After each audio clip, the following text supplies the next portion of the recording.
పశ్చిమ గోదావరి జిల్లా పాలకొల్లులో మంత్రి నిమ్మల రామానాయుడు పర్యటించారు. పేదల ఆర్థిక బలోపేతమే లక్ష్యంగా కీలక చెక్కులను సామాగ్రిని మంత్రి పంపిణీ చేశారు. పాలకొల్లులోని తన క్యాంపు కార్యాలయంలో నిర్వహించిన కార్యక్రమంలో 10 మంది డ్వాక్రా మహిళలకు స్వయం ఉపాధి కోసం 50,000 విలువైన ఎక్వార్డులను అందజేశారు. అదేవిధంగా 20 మంది ఎస్సీ లబ్ధిదారులకు ఒక్కొక్కరికి ₹1,00,000 చొప్పున రుణాలను పంపిణీ చేశారు. ఇందులో 50,000 సబ్సిడీ రూపంలో ప్రభుత్వం అందిస్తుందని మంత్రి పేర్కొన్నారు. నియోజకవర్గంలోని బడుగు బలహీన వర్గాల అభ్యున్నతికి ప్రభుత్వం కట్టుబడి ఉందని మంత్రి స్పష్టం చేశారు.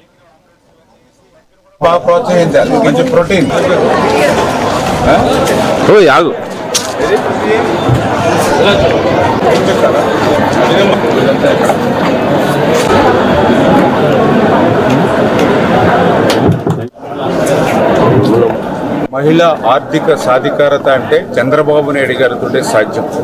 ఆ రోజు డ్వాక్రా సంఘాలను మహిళలు తమ కాళ్ళ మీద తాము నిలబడాలని ఆ రోజు చంద్రబాబు నాయుడు గారు డ్వాక్రా సంఘాలను తీసుకురావడం, ఆ డ్వాక్రా సంఘాలను కూడా మరింత బలోపేతం చేయాలనేటువంటి ఆలోచనలో భాగంగానే మరి ఈ రోజు కూడా మనం చూస్తూ ఉన్నాం. నెక్ వారి యొక్క సౌజన్యంతో ₹50,000 పైబడి విలువ చేసేటువంటి ఈ యొక్క ఎక్వార్డ్స్ ఏవైతే ఉన్నాయో ఇవాళ ఉచితంగా ఆ డ్వాక్రా ఉమెన్కి అందజేస్తూ ఉన్నాం.